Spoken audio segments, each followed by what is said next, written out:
Le rétinoblastome, ce n'est pas un syndrome, c'est une maladie. Et c'est une maladie grave pour deux raisons. Elle est maligne, c'est une néoplasie. Elle est d'origine génétique.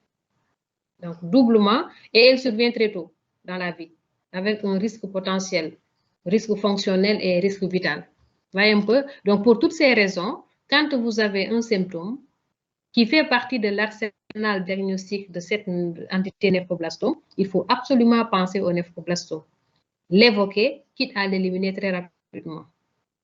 Je vous donne juste l'exemple des nouveau-nés prématurés. On vous dit souvent chez les nouveau-nés prématurés, ils gardent pendant très longtemps des strabismes ou bien des anomalies oculaires. Je veux bien, mais il faudrait vérifier est-ce que dans l'entourage, dans l'environnement, il n'y a pas eu d'antécédents. En tout cas, cela ne coûte absolument rien d'envoyer les enfants en consultation ophtalmo. D'autant que dans nos services, en tout cas à Albert Royer et dans tous les grands services de pédiatrie, il y a des services d'ophtalmo au sein des établissements de pédiatrie. Donc, envoyer l'enfant en ophtalmo, faire un fond d'œil ou bien un examen ophtalmo ne coûte absolument rien. C'est rassurant, aussi bien pour le praticien, pour les parents que pour l'enfant. Et cela nous évite vraiment des risques. Alors, je vais vous raconter une chose. Quand j'étais interne des hôpitaux, je crois que j'étais en première année ou en deuxième année, j'ai reçu un enfant il s'est trouvé que c'était l'enfant même d'un collègue. C'est une dame, elle était médecin et elle faisait la spécialité gynéco. Elle m'amène son enfant qui avait un problème oculaire. Bon, j'étais en première année ou en deuxième année d'internat, j'examine l'enfant et je vois que l'enfant présentait une anomalie au niveau des yeux.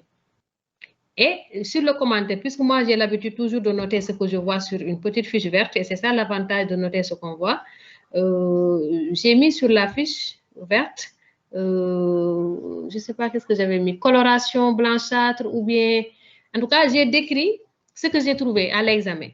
Mais je ne pouvais pas a priori dire est-ce que c'était quelque chose de pathologique ou une maladie donnée. Et l'enfant est parti, j'ai demandé une consultation ophtalmo. Et l'enfant est revenu, il présentait un cataracte. Voyez un peu. Donc, et c'était congénital. Je crois que j'avais mis coloration, en tout cas, quand on examine l'œil, on sentait qu'il y avait quelque chose qui était anormal. Mais qu'est-ce que c'était? À l'époque, je ne pouvais pas dire. Mais j'ai décrit ce que j'ai vu et j'ai demandé une consultation spécialisée. Et c'est secondairement qu'on m'a rendu le compte rendu pour me dire que c'était vraiment quelque chose. C'était congénital. L'enfant était né avec. Et donc, c'est pour vous dire que l'examen à la naissance est important. Ce n'est pas pour rien qu'on vous dit d'examiner les enfants à la maternité. Et le suivi également est important. Donc, quand on remarque des choses dont on n'est pas sûr ou bien qu'on ne connaît pas, il faut toujours essayer d'explorer, aller au-delà, chercher des informations. Un peu. Donc, cet enfant-là, si on n'avait pas exploré, peut-être il aurait continué à consulter. On se dit, c'est pas grave, ça ne gêne pas, etc. Jusqu'au jour où il fait une cécité. Et là, ce serait compliqué. Donc, c'est la même chose. Le rétinoblastome, c'est grave. Et quand c'est grave, tout ce qui gravite autour de l'œil, il faut faire voir par un spécialiste. Pour la prise en charge aussi, c'est pareil. Ne tentez pas vraiment quelque chose. Dès que vous suspectez, envoyez pour confirmation. Parce qu'encore une fois, il a cité des examens complémentaires, c'est très bien, mais le seul examen complémentaire de confirmation, encore une fois, c'est l'histologie. Ne l'oubliez pas. Néoplasie, la confirmation, c'est l'histologie. On peut avoir tous les signes évocateurs, mais la certitude, c'est l'histologie. D'accord? D'autres questions? Il n'y en a pas. Alors, je vais faire la synthèse rapidement. Alors, les objectifs, c'est bien. Vous avez élaboré des objectifs, mais il faut reformuler. Les verbes ne sont pas très adaptés. Donc, essayez de proposer. On verra dans la correction finale. Si vous m'envoyez, je vais peut-être voir. Mais les verbes, là, il faut les modifier parce que, comme je vous ai dit, il faut utiliser les verbes d'action. Et quand vous élaborez un objectif, il ne faut pas qu'il y ait d'ambivalence. Par exemple, on vous dit, lorsque vous dites décrire les manifestations cliniques des différentes formes cliniques, c'est énorme. Si par exemple, je vous pose cette question à l'examen, vous n'allez pas vous en sortir. Si je vous dis décrire les manifestations cliniques des formes cliniques, vous allez décrire la forme type de description, et vous allez décrire les formes cliniques, toutes les formes. Sinon, vous n'atteignez pas l'objectif. Donc, si vous élaborez un objectif, cela doit être clair, précis et concis. Vous donnez un verbe et vous donnez un complément. Donc, un objectif égale un verbe égale un complément. Par exemple, décrire les signes cliniques de telle pathologie. Normalement, on ne doit même pas dire décrire les signes cliniques et paracliniques. On le fait par abus. Dans un objectif, on ne doit pas y avoir deux choses. Soit on décrit les signes cliniques, soit les signes paracliniques.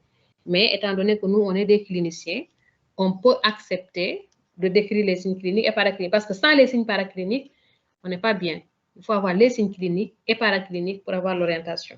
Mais il faut éviter de dire décrire les formes cliniques. Les formes cliniques, c'est énorme. Ensuite, pour l'intérêt, dans le plan, ou après l'objectif, après les objectifs du moins, le plan, vous avez donné la prise en charge.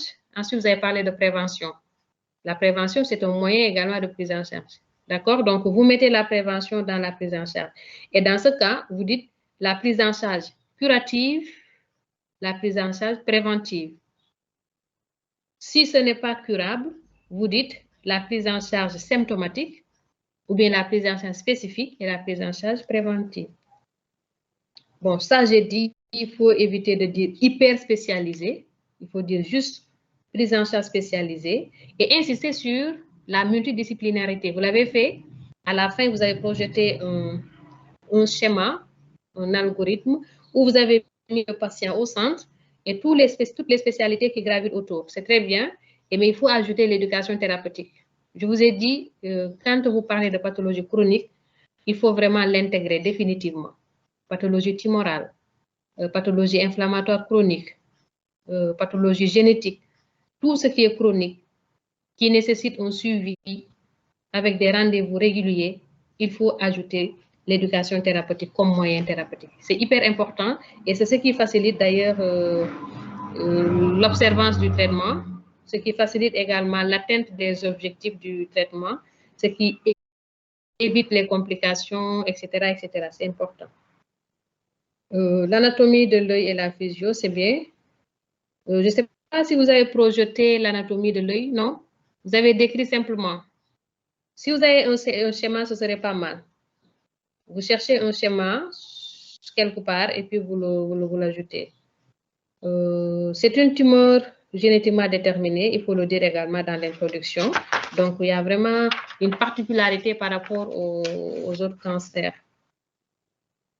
Type de description, oui, la forme unilatérale, vous l'avez décrite. Donc, leucocorie,